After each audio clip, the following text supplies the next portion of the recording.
Well, yeah, I mean, we can compare apples to apples. So let's say a 3% down conventional, you can get it today's, we're mid-year of 2025, right? So you get a conventional financing program for 6.5% interest rate. Principal and interest fixed for 30 years. Well, if you said, Alfonso, I don't pay the income taxes on paper. However, I do have the 10% down to go bank statements. So now, instead of you getting an interest rate of 6.5, which a lot of people think is still too high, I don't think it is, but let's say it is, you're now gonna get a bank statement program, right? Where that interest rate, it's almost 8% interest rate. So at that point, we can evaluate what makes more financial sense. What I really talk to everybody is focus on the monthly payment.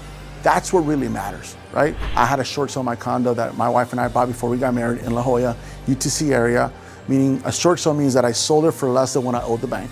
So we negotiated with the bank to get rid of it, right? To sell it off.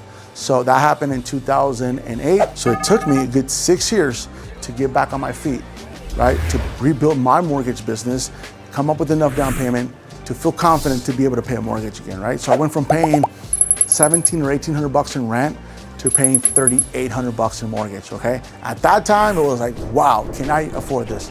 However, I'll tell you what, if I had listened to 99% of the people that were around me at the time, and they told me, you're making a mistake, that's too much, that's crazy what you're gonna be paying, the market's gonna crash again soon, I wouldn't have built what I've built in such a short period of time.